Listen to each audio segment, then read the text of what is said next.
ৰাতু যায় কেন হুখে নিদ্ৰাকে নিশ্চিন্তা উপায় দিনে দিনে আয়ুটোতে কৈত যাই প্ৰাণ কোনো দিনা দুতে ধৰে নাহি তাৰ থান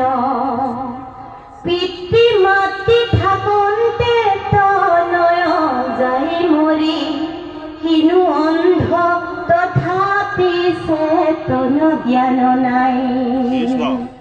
মৰিবাক লাগে যাৰ টান আনো কাজ মোৰ মোৰ বোলে কিনো নিহংক নীলাজ এরম নিশ্চিন্তি থাকা কালে ধরিলে কপরা কৃষ্ণর বিমুখ জিতু জীবন্ততে মরা এক কৃষ্ণ নামে জানা তর নর হেতু বল বুদ্ধি থাকন্তে সাগরে বান্ধা হেতু রাম হে রাম জানি পাপ সাগর তরিতে কৰা শংকৰেৰ শিলা ডাকি বুঢ়া ৰাম জানি পাপ সাগৰ তৰিতে কৰা শংকৰেৰ শিলা ডাকি এই গ্ৰাহৰূপী সংসাৰখনৰ পৰা আমি উদ্ধাৰ পাব পৰা নাই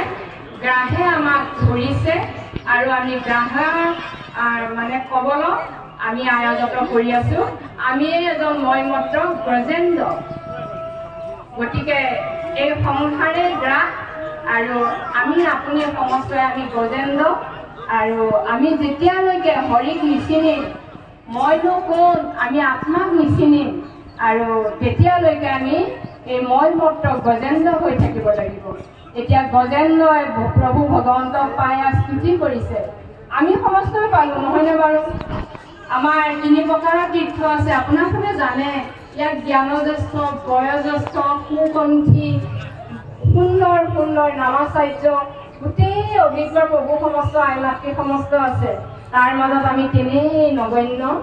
গতিকে আপোনালোকে সমস্ত জানে আমি তথাপিও আহিছোঁ যেতিয়া ক'ব বিচাৰিছোঁহে যে আমি পাইছোঁ তীৰ্থ তিনি প্ৰকাৰৰ স্থাৱৰ তীৰ্থ জংগম তীৰ্থ ভকত তীৰ্থ গতিকে এয়া হৈছে আজি মহাতীৰ্থ এতিয়া স্থায়ীভাৱে যিবিলাক তীৰ্থ বনাই থৈছে স্থায়ীভাৱে তাত আছে সেইবিলাক তীৰ্থত পাতি তাতি সমস্তই যায় গা ধুই তাতে গৈ পাপেৰে পৰিপূৰ্ণ হৈছে তাত যদি ভকত নাযায় সেই তীৰ্থবিলাক পবিত্ৰ হ'ব নোৱাৰে সেয়া আপোনালোকে জানে সেই বিশ্লেষণ নকৰিলেও হ'ব তাৰপিছত জংগম তীৰ্থ এয়া আজি জংগম তীৰ্থ আমি আপুনি সমস্ত ইয়াত একান্ত আমি প্ৰথমেই কৈছোঁ মহাপুৰুষ কৃপালু গুৰুজনাৰ একান্ত শুদ্ধ সেৱক আপোনালোকৰ পদৰ ধূলিয়ে আপোনাৰ আমাৰ এয়া সংগম ক্ষেত্ৰ মহাবৈকুণ্ঠ বা মহাতীৰ্থলৈ পৰ্যবেক্ষিত হৈছে আৰু ভকত নিজেই তীৰ্থ আজি আমাৰ গৃহস্থীবিলাকত বছৰত এষাৰ বা দুষাৰ আমি ভকত বুলন্দি মাতি আনি আমি নাম পাঠ কৰাওঁ কিয় কৰাওঁ আমাৰ গৃহবিলাকত হ'ব পৰা অপায় অমংগল বা গৃহবিলাকত আমি বিভিন্ন কাম কাজ কথা বাৰ্তা কৰোঁতে অনেক পাপেৰে ঠাই পায় বা বিসংগতিপূৰ্ণ কিছুমান অপায় অমংগল হোৱা বুলি আমি ভাবি আমি ভকতক বৈষ্ণৱক মাতি আনি বছৰত এষাৰ দুষাৰ নাম গাওঁ নাম ধৰাওঁ ভকত আনো কিন্তু ভকত তীৰ্থ ভকত আহিব আৰু ভকতে যেতিয়া হৰি প্ৰভু ভগৱন্তৰ গুণ গৰিমা গাব তেতিয়া আমাৰ হ'ব পৰা সকলো অপায় অমংগল দায় চিত্ৰ নামত বা ভাগৱতৰ ভকতৰ বাণীৰে আমাৰ সকলো নিঃশেষ হ'ব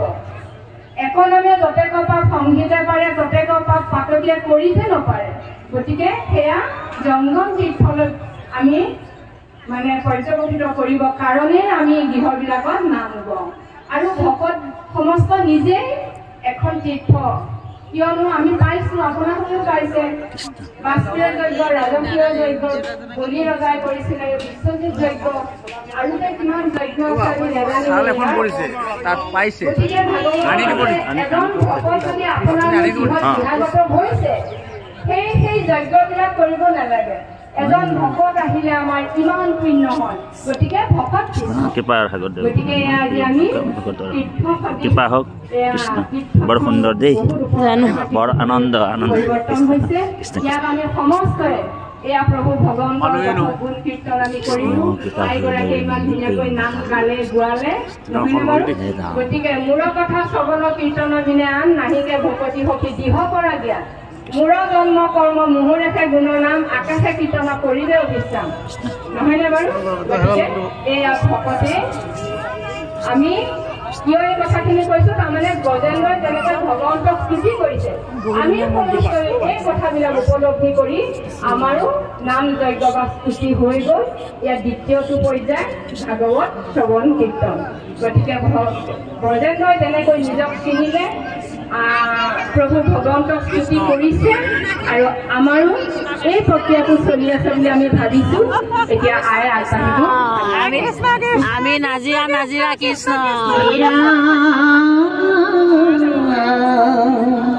পূৰ্ব জন্মেন্দ্ৰ দুৰ্ন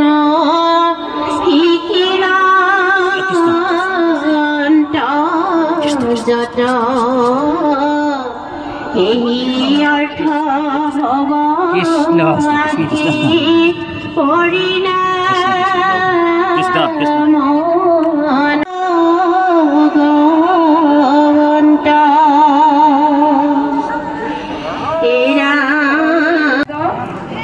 গ্ৰাহই যেতিয়া প্ৰভু ভগৱন্তক স্তুতি কৰিছে,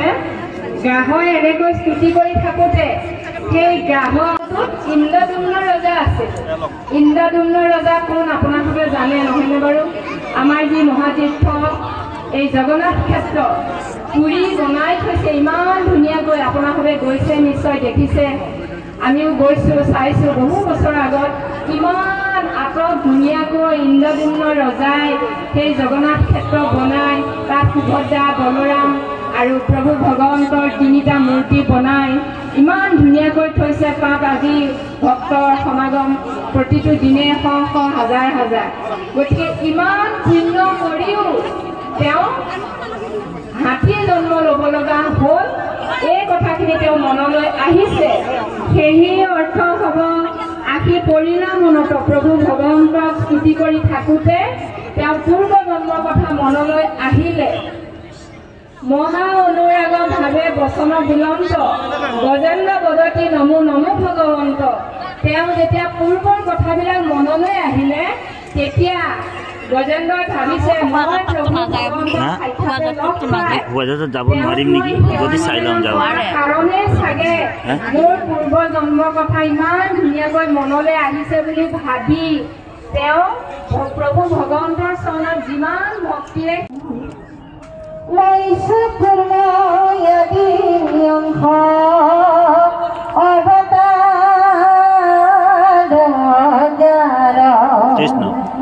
ঈশ্বৰ কৃষ্ণ কৰো কোটি নমস্কাৰ। কৃষ্ণ গজেন্দ্ৰৰ স্তুতি, এই স্তুতি আমাৰ আই খুব সুন্দৰকৈ পঢ়ি গৈছে আৰু আমাৰ গুৰু আইগৰাকী আপোনালোকৰ আগত সুন্দৰকৈ ব্যাখ্যা কৰি গৈছে। আমি অকণমান পাঠ কৰিলেহে আপোনালোকৰ আগত দুআষাৰ ক'বলৈ মানে সুবিধাকণ পাওঁ। আমি সেইকাৰণে অকণমান পাঠলৈ গৈছোঁ। যাত আছে ইটো বিশ্ব যাত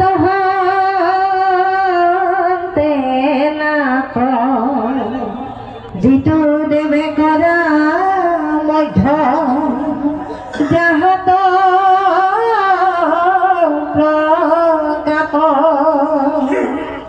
কাৰ্যকালত পৰা স্বতঃসিদ্ধ জ্ঞান চৰণে পখিলো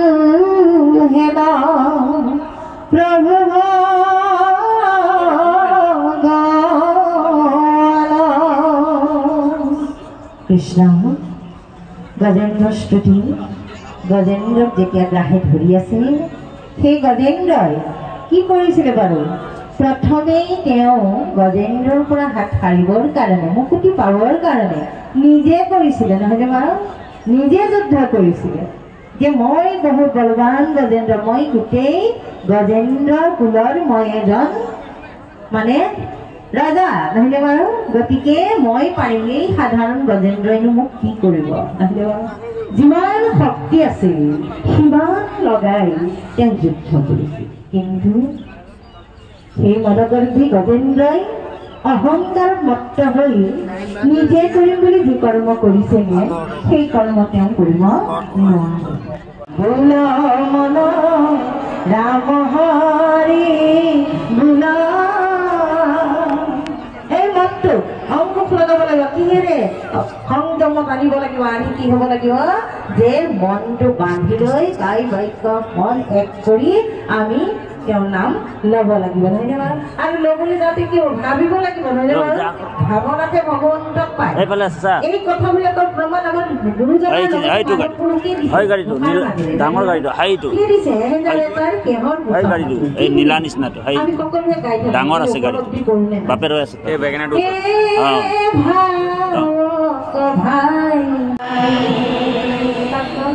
এই জীৱই নিজে কৈছে আমি অচেতন তুমিহে চৈতন্য হয়নে বাৰু গতিকে কাক সেৱা কৰিছে যে হে প্ৰভু তুমি চৈতন্য আমি অচেতন আমাক তুমি জাগ্ৰত কৰি লৈ যাবা তুমি যে হৃদয়তে আছে তাৰ জ্ঞানটো আমাক দিবা প্ৰভু তুমি আমাক কৃপা কৰা কিমান সুন্দৰকৈ আমাক কৈছে এই কথাখিনি আমি বুজিবলৈ কিমান চেষ্টা কৰিব লাগে আমাৰ আয়ে কৈ গৈছে যে ভাৰত ভূমি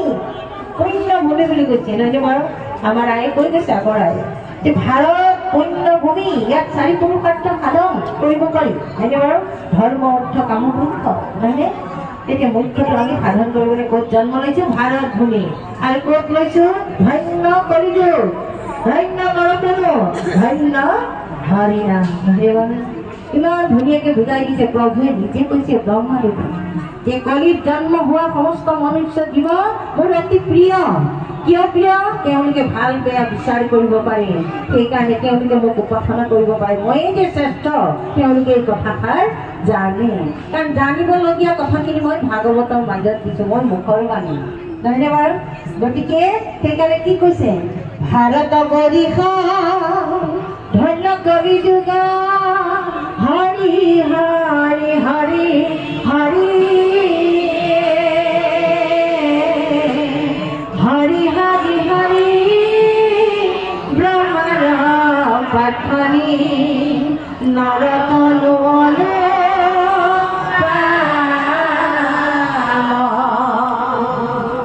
হৰি তই কান্তে হৰি হৰি হৰি হৰি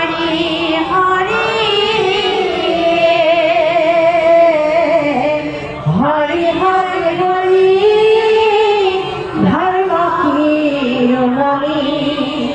ঘুচিও হৰি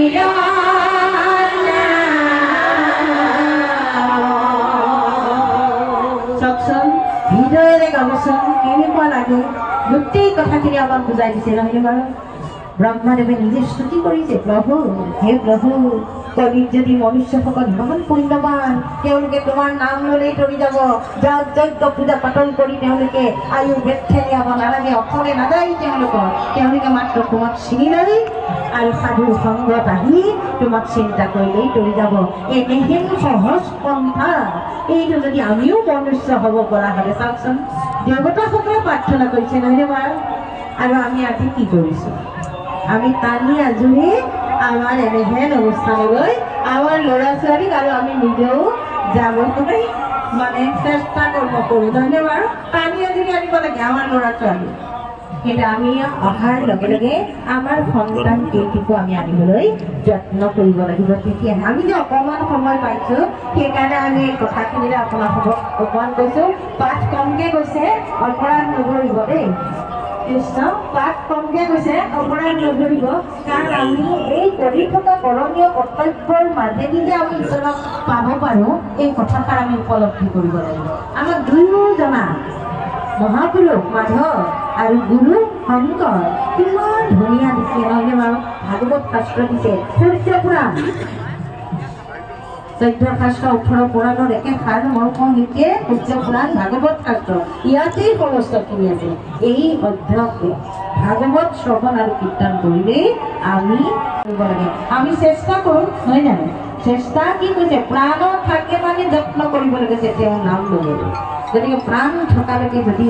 আমি তাইৰ বাক্য মনে তেওঁৰ চৰণত আশ্ৰয় গ্ৰহণ কৰিছোঁ সৎ গুৰুৰ চৰণত